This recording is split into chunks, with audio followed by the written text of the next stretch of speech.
Hola, buenas tardes chicos, soy el profesor Adrián Cabezas. Voy a hacer la introducción a la clase de electricidad y electrónica, una pequeña introducción, y vamos a empezar explicando cómo funciona la electricidad en un conductor. Pero para hablar de conductor, que es un material, tenemos que hablar de la porción más pequeña y mínima de la materia que se llama átomo. Podemos decir que el átomo está compuesto por un núcleo y en su interior tiene un neutrón y un protón. El neutrón es negativo y el protón positivo. Y a su alrededor giran electrones en órbitas. Cuando empiezo a explicar cómo se conduce la corriente en un conductor, esta manera en la que lo explico sería un ejemplo de, doy un ejemplo como si fuera que corto al conductor de cobre por el medio y si miramos vamos a ver todos los átomos, los pequeños átomos en su interior y con sus órbitas y sus electrones. Para que circulen estos electrones en el conductor necesitamos una fuerza electromotriz o voltaje.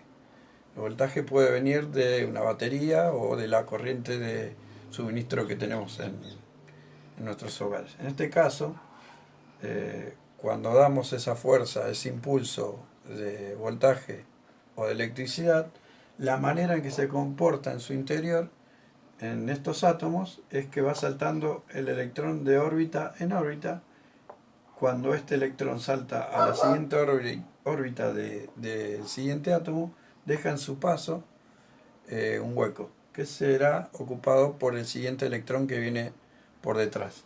Esto sería la manera en que se comporta la corriente de, de un salto de un electrón a otro átomo, de átomo en átomo, y así va circulando la corriente. Esa sería la explicación física, digamos. Eh, Hablamos de voltaje, hablamos de corriente, y también podemos citar la resistencia. Esas tres magnitudes la estudió el que dio a su nombre la ley de Ohm, por ahí la habrán escuchado, es muy famosa la ley de Ohm. El físico alemán Simon Ohm, que fue matemático, profesor de universidad, y estudió la relación de estas tres magnitudes, a la que llegamos hoy en día con esta regla memotécnica, que es la relación del voltaje, la resistencia y la corriente. Y son representadas por la letra B corta, el voltaje, la I, la corriente, y la R, la resistencia. La ley de Ohm también está representada por la letra omega griega, que la tenemos acá. Y bueno, después vamos a tocar en el siguiente video, en la siguiente clase, cómo manejar estas magnitudes, estas fórmulas, estas ecuaciones, que la estudió Simon Ohm y en su nombre conlleva la ley de Ohm. También podemos hablar de los materiales en que están compuestos los conductores que manejamos en electricidad y electrónica. En este caso tenemos conductores, aislantes y semiconductores. Los buenos conductores podríamos decir que son cobre, plata, hierro y el oro. El oro hoy en día se utiliza como uno de los mejores conductores, si bien es caro, los utilizan en las automotrices para accionar los airbags, porque necesitamos que sean uno de los mejores conductores para accionar rápidamente. Entonces cuando tenemos un accidente, como es un buen conductor, en milésimas de segundos se accionan esos airbags. Eso sería un ejemplo. Después tenemos el material aislante, que son los que evitan que circulan la corriente. Tenemos, por ejemplo, la madera, el plástico y la goma. Después tenemos los semiconductores. Y acá presten atención porque es algo muy importante. Tenemos material boro, silicio, germanio y indio. Vamos a tocar el tema de Vamos a hablar del material germanio, por ejemplo, que fue uno de los, el germanio y el silicio fueron los que revolucionaron en el siglo XIX y dieron comienzo a la electrónica. Y ellos dieron paso también a una ciencia que se llama nanotecnología. Primero vamos a hablar de la revolución de la electrónica. Y podemos citar un componente muy famoso se llama transistor, que por ahí lo vieron, que tienen su base, su emisor y su colector.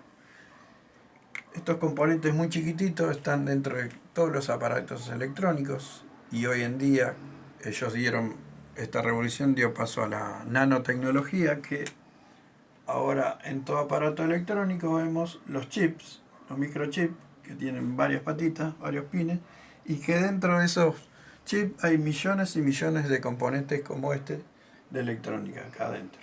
Y que lo tenemos en los celulares, en las tablets, en las computadoras. Bueno, también podemos en esta introducción hablar de la corriente continua y corriente alterna. La corriente continua es la que utilizamos en las baterías, encontramos en los celulares, en las pilas, y se comporta de la siguiente manera. En este eje cartesiano yo representé en el eje Y el voltaje y en el eje X el tiempo, en función del tiempo.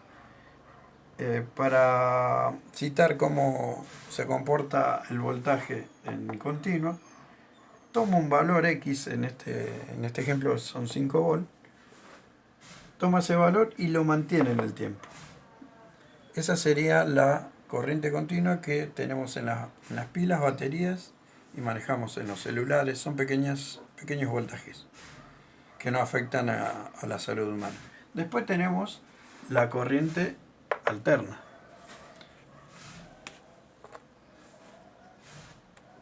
Corriente alterna. La corriente alterna es la que tenemos en nuestros domicilios todos, en nuestros hogares. Y se comporta de esta manera también. Representado en un eje cartesiano X y en el eje Y yo puse el voltaje y en el